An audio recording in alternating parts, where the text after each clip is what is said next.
नमस्कार दोस्तों। आज के बदलते दौर में हमारी बेढंगी लाइफस्टाइल और गलत खान पान की आदतों की वजह ने हमारे शरीर को कई तरह की बीमारियों का ठिकाना बनने की वजह दे दी है। उन्हीं में से एक बढ़ती उम्र की एक बीमारी है ऑस्टियोपोरोसिस। विशेषज्ञों के अनुसार भारत में लगभग एक अध्ययन के अनुसार 30 से 60 वर्ष की आयु की भारतीय महिलाओं में विकसित देशों की महिलाओं की तुलना में बोन मिनरल डेंसिटी बहुत कम है, जिसमें से 29% महिलाओं में ऑस्टियोपोरोसिस की वजह अपर्याप्त पोषण माना गया है। दरअसल ऑस्टियोपोरोसिस पुरुषों के मुकाबले महिलाओं में ज्यादा पाया जाता है और यह एशियाई महिलाओं को ज्यादा प्रभावित करता है। WHO के अनुसार ऑस्टियोपोरोसिस एक वैश्विक स्वास्थ्य समस्या है और यह हृदय रोग के बाद विश्व में दूसरे स्थान पर आता है। आंकड़ों के मुताबिक भारत में हर 8 में से एक आदमी और हर 3 में से एक महिला ऑस्टियोपोरोसिस से प्रभावित है। जैसा कि दोस्तों मैंने आपको अपने पिछले वीडियो में ऑस्टियोपोरोसिस के लक्षण, कारण और उसकी चिकित्सा के बारे में डिटेल में बताया था, तो इस वीडियो में आज हम केवल ऑस्टियोपोरोसिस के बचाव के तरीके और उसके प्राकृतिक उपचार के बारे में ही जानेंगे। यदि दोस्तों आज के वीडियो या पिछले वीडियो से संबंधित आपके कोई प्रश्न हो या कोई राय हो तो आप मुझे कमेंट बॉक्स में कमेंट कर पूछ सकते हैं। अगर आप लोग ऑस्टियोपोरोसिस के लक्षण और कारण का पहला वीडियो देखना चाहते हैं तो डिस्क्रिप्शन में दिए गए लिंक पर क्लिक करें या फिर आई बटन पर क्लिक करें।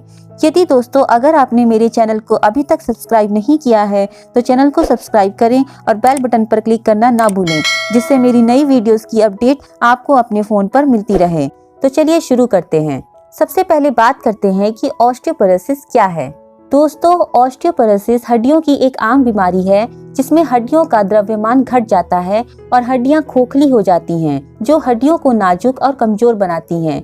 इससे हड्डी इतनी नाजुक हो जाती है कि हल्के चोट, गिरने, खांसने, झुकने या हल्के दबाव से हड्डियों के टूटने का जोखिम बढ़ जाता है। फ्रैक्चर आमतौर पर कलाई, रीढ़ और कूल्हों पर होता है। ऑस्टियोपोरोसिस से महिला तथा पुरुष दोनों प्रभावित होते हैं। यह एक ऐसी बीमारी है जिसकी रोकथाम और उपचार किया जा सकता है। वजन बढ़ाने वाले व्यायाम, स्वस्थ आहार और दवाएं कमजोर हड्डियों को मजबूत कर सकती हैं और हड्डियों को नुकसान से बचा सकती हैं। सबसे पहले बात करते हैं कि ऑस्टियोपोरोसिस से बचाव के तरीके क्या हैं। ऑस्टियोपोरोसिस से बचाव का लक्ष्य यह है कि हड्डियों के नुकसान को रोककर तथा हड्डियों की मजबूती तथा ताकत बढ़ाकर हड्डियों के फ्रैक्चर की रोकथाम की जा सके। ऑस्टियोपोरोसिस का जल्दी पता चलने तथा समय पर उपचार शुरू कर दिए जाने से भविष्य में होने वाले फ्रैक्चर का जोखिम काफी घट जाता है। ऑस्टियोपोरोसिस के लिए उपलब्ध कोई भी उपचार पूरा इलाज नहीं है। यह कहा जा सकता है कि ऑस्टियोपोरोसिस द्वारा कमजोर हुई हड्डी को पूर्णतया फिर से बना पाना कठिन काम है। इसीलिए ऑस्टियोपोरोसिस के उपचार के साथ साथ यह भी महत्वपूर्ण है कि इससे बचाव किया जाए। इससे बचाव के उपाय कई हैं। सबसे पहले शुरुआत करते हैं भोजन से। ऑस्टियोपोरोसिस की रोकथाम या इसका उपचार करने के लिए एक संतुलित आहार में पर्याप्त कैलोरी, साथ ही कैल्शियम, विटामिन डी तथा प्रोटीन शामिल होने चाहिए। ये सब हड्डियों के उचित स्वरूप एवं घनत्व को बनाए रखने में सहायता प्रदान करने के लिए अत्यंत आवश्यक हैं। जीवन काल में कैल्शियम की अपर्याप्त आपूर्ति ऑस्टियोपोरोसिस के विकसित होने का कारण होता है। तमाम अध्ययनों से यह पता चलता है कि आहार में कैल्शियम की कमी के कारण हड्डियों का द्रव्यमान कम हो जाता है, हड्डियों का नुकसान तेजी से होता है और फ्रैक्चर होने की दर बढ़ जाती है। आइए अब जान लेते हैं कि कैल्शियम के मुख्य स्रोत क्या हैं। कैल्शियम के प्रमुख भोजन स्रोतों में शामिल है दूध तथा अन्य डेयरी उत्पाद जैसे कॉटेज चीज, दही, हार्ड चीज तथा हरी सब्जियां जैसे पालक तथा ब्रोकली। 4 गिलास स्किम दूध पीकर 1200 मिलीग्राम कैल्शियम प्राप्त होता है। रोजाना हम भोजन से कितना कैल्शियम ग्रहण करते हैं यह इस बात पर निर्भर करेगा कि आपको कैल्शियम अनुपूरक की आवश्यकता है या नहीं। कैल्शियम का अवशोषण करने के लिए शरीर को विटामिन डी की आवश्यकता होती है। हम पर्याप्त कैल्सिट्रॉयल नामक हार्मोन नहीं बना पाते हैं, जिसे सक्रिय विटामिन डी के नाम से जाना जाता है, और इसके फलस्वरूप हमारे भोजन से कैल्शियम का पर्याप्त अवशोषण नहीं हो पाता। सुरक्षित तरीके से 2 तरह से विटामिन डी लिया जा सकता है, त्वचा से तथा भोजन के माध्यम से। धूप लगने से शरीर में विटामिन डी प्राकृतिक रूप से बनता है। 15 मिनट धूप में रहने से हमारी जरूरत के लिए पर्याप्त विटामिन डी बनकर संग्रह हो जाता है। विटामिन डी से समृद्ध भोजनों में शामिल है अंडे की जर्दी, खारे पानी की मछली आदि। आइए अब जान लेते हैं कि प्रत्येक आयु वर्ग के व्यक्ति को कितना कैल्शियम लेना चाहिए। नेशनल एकेडमी ऑफ साइंसेज द्वारा कैल्शियम की ली जाने वाली संतुलित मात्राएं कुछ इस प्रकार बताई गई हैं। जन्म से 6 महीने तक के बच्चे को 210 मिलीग्राम कैल्शियम प्रतिदिन लेना आवश्यक है।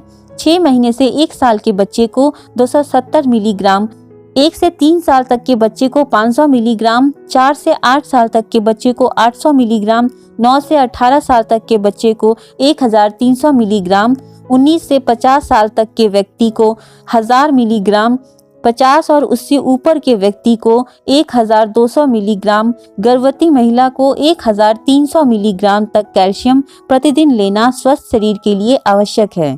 इसके अलावा ऑस्टियोपोरोसिस से बचने के लिए आप व्यायाम का भी सहारा ले सकते हैं। ऑस्टियोपोरोसिस उपचार तथा रोकथाम का महत्वपूर्ण घटक है व्यायाम। ऑस्टियोपोरोसिस से ग्रस्त व्यक्ति के लिए व्यायाम फायदेमंद है, पर ध्यान यह रहे कि इससे हड्डियों पर अचानक अधिक जोर नहीं पड़ना चाहिए। व्यायाम 2 प्रकार से सहायक होते हैं। एक तो हड्डियों के घनत्व को बनाना तथा उसे बनाए रखने में सहायता प्रदान करना, और दूसरा संतुलन, लचीलापन तथा शक्ति को बढ़ाकर आपके गिरने की संभावना को घटाना। हड्डी एक लाइफ टिश्यू है जो व्यायाम से ताकतवर बनती है। ठीक वैसे ही जैसे मांसपेशियों का जितना ज्यादा प्रयोग करते हैं, ये उतनी ही बड़ी तथा ताकतवर होती चली जाती है। हड्डियों पर जब वजन पड़ने की नौबत आती है तो ये और ज्यादा मजबूत तथा सघन हो जाती है। हड्डी घनत्व के निर्माण तथा इसे बनाए रखने के लिए भार डालने वाले तथा प्रतिरोधी 2 प्रमुख प्रकार के व्यायाम हैं। भार डालने वाले व्यायाम वे होते हैं जिनमें आपकी हड्डियों तथा मांसपेशियों को गुरुत्वाकर्षण के विरुद्ध काम करना पड़ता है, जैसे पैदल चलना, सीढ़ियां चढ़ना आदि। प्रतिरोधी व्यायाम वे कहलाते हैं जिनके प्रयोग से मांसपेशियों की ताकत से मांसपेशियों का द्रव्यमान तथा हड्डियों की मजबूती बढ़ाई जाती है। प्रतिरोधी व्यायामों का सबसे अच्छा उदाहरण वेट लिफ्टिंग है, जैसे मुक्त भार का प्रयोग करना तथा वजन वाली मशीनों का प्रयोग करना। ये व्यायाम गिरने के जोखिम में कमी लाते हैं और संतुलन, लचीलापन तथा शक्ति बढ़ाने वाली गतिविधियों में लगे रहने से गिरने के जोखिम में भारी कमी आती है। लेकिन ये भारी व्यायाम यदि आप स्वस्थ हैं और आपको ऑस्टियोपोरोसिस नहीं है तो ही करने चाहिए। यदि आप ऑस्टियोपोरोसिस से ग्रसित हैं तो इन व्यायामों को करने से बचें और हल्के फुल्के व्यायाम करें जिनमें शरीर पर दबाव न पड़ता हो, वरना भारी दबाव से फ्रैक्चर भी हो सकता है। आइए अब जान लेते हैं कि ऑस्टियोपोरोसिस होने पर हमें कौन सी सावधानी बरतनी चाहिए। ऑस्टियोपोरोसिस होने पर सावधानी की आवश्यकता होती है। थोड़ी सी भी असावधानी एवं चोट हड्डी के टूटने का कारण बन सकती है। ऑस्टियोपोरोसिस में सुरक्षित रूप से चलने फिरने के लिए इन सावधानियों को जरूर बरतें। सबसे पहले हमेशा सही मुद्रा में बैठें और खड़े हों। हमेशा अपने सीने की हड्डी को उठाए रखिए। कंधे पीछे रखिए, कंधे की कोरों को थोड़ा दबाइए। पेट तथा कूल्हों की मांसपेशियों को कड़ा कीजिए। जब भी संभव हो तो पैदल चलिए तथा सीढ़ियां चढ़िए। सीढ़ियां चढ़ते समय हमेशा हैंड रोल का प्रयोग करें। हमेशा कूल्हों तथा घुटनों से झुकें, कमर से बिल्कुल भी ना झुकें। इसके अलावा फिसलती सतह पर न तो चलें न ही व्यायाम करें। फिसलने वाली तलों के जूते न पहनें। बहुत तेजी से न चलें। परंपरागत उठक बैठक, पैरों की उंगलियों को छूने जैसे व्यायाम जिनमें की कमर झुकाई जाती है, रीढ़ की हड्डी को आगे की ओर मोड़ा जाता है, जिसमें ऐसा करने की जरूरत हो, ऐसे खेलों या गतिविधियों में शामिल न हो। यदि आपकी सांस फूलने लगे, दर्द या थकावट हो तो जबरदस्ती कोई काम या व्यायाम न करें। अपनी कुर्सी या बेड पर आवश्यकता से अधिक न रहें। निष्क्रिय रहना आपके लिए नुकसानदायक कारणों में से एक है। आइए अब जान लेते हैं कि ऑस्टियोपोरोसिस के प्राकृतिक उपचार क्या हैं। उपचार इस बात पर आधारित है कि अगले 10 सालों में हड्डी टूटने का कितना जोखिम है, और यह जानकारी बोन डेंसिटी टेस्ट करके ही एकत्रित की जाती है। टेस्ट और उपचार सही समय पर किया जाना चाहिए, अन्यथा जोखिम अधिक होता है और हड्डियां टूटने लगती हैं और नुकसान होने लगता है। ऑस्टियोपोरोसिस के इलाज के लिए विनेगर एक अच्छा साधन है। यह हड्डियों में कैल्शियम के स्तर को बढ़ाने में मदद करता है और हड्डी को मजबूत बनाता है। इसके अलावा टोफू भी एक अच्छा साधन है। शोध में यह पाया गया है कि सोया उस यौगिक से मिलता जुलता है जो महिलाओं को एस्ट्रोजन नामक हार्मोन के संतुलन को बनाए रखने के लिए आवश्यक होता है, जो हड्डियों के घनत्व को बढ़ाने में मददगार होता है। इसके अलावा आप रेड क्लोवर का भी इस्तेमाल कर सकते हैं। यह एक प्रकार की जड़ी बूटी है जिसे एस्ट्रोजन की तरह कुछ प्रभाव मिला है और यह कहा गया है कि जिन महिलाओं द्वारा रेड क्लोवर का सेवन किया जाता है उनमें हड्डियों का घनत्व अच्छा होता है। इसके अलावा ऑस्टियोपोरोसिस से बचाव के लिए प्रतिदिन व्यायाम अति आवश्यक है। प्रतिदिन 2 से 3 किलोमीटर घूमना, साइकिल चलाना, रस्सी कूदना, टेनिस, बैडमिंटन आदि खेलना लाभदायक है। भोजन में कैल्शियम व विटामिन डी की उचित मात्रा अवश्य लेनी चाहिए। कम से कम 1000 मिलीग्राम कैल्शियम 50 की उम्र के बाद आवश्यक है। दूध, हरी सब्जी, काला चना, बादाम, पनीर, मांस आदि कैल्शियम के स्रोत हैं। धूम्रपान व मदिरापान हड्डियों की मजबूती के दुश्मन है। प्रतिदिन 10 मिनट का धूप सेवन आपकी अस्थियों को मजबूती देगा। एक बार ऑस्टियोपोरोसिस की पहचान हो जाए तो सावधानी बरतनी चाहिए कि कहीं फ्रैक्चर न हो जाए। ऑस्टियोपोरोसिस के उपचार के लिए कैल्शियम, विटामिन डी व उनके अन्य अवयव जैसे अल्फा कैल्सिट्रियोल या कैल्सिट्रिसाल के अतिरिक्त कुछ अन्य दवाइयों जैसे हार्मोन्स, एस्ट्रोजन, कैल्सिटोनिन, टेस्टोस्टेरोन, बाइफॉस्फोनेट आदि का प्रयोग किया जाता है। ऑस्टियोपोरोसिस एक ऐसा दुश्मन है जो आपके शरीर में बड़ी शांति से घुसता है और अचानक फिर किसी दिन हड्डी तोड़कर अपनी उपस्थिति को दर्शाता है। ध्यान रहे, ऑस्टियोपोरोसिस से बचाव आपके हाथ में है। इलाज के लिए डॉक्टर का परामर्श अवश्य लें।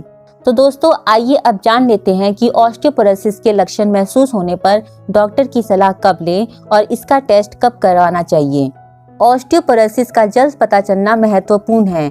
इसके विकसित होने की संभावना को रोका जा सकता है और यदि बीमारी हो गई तो इसकी गति को धीमा किया जा सकता है। इसमें जोखिम कारणों को जानना और फिर अपने जोखिम के बारे में डॉक्टर से बात करके इसकी रोकथाम की जा सकती है। ऑस्टियोपोरोसिस का निदान रोगी तथा पारिवारिक इतिहास, शारीरिक परीक्षा, प्रयोगशाला अध्ययन और बोन डेंसिटी टेस्ट करने से हो सकता है। डॉक्टर ऑस्टियोपोरोसिस के प्रारंभिक संकेतों का पता विभिन्न उपकरणों का प्रयोग करके हड्डियों के घनत्व का मापन कर सकता है।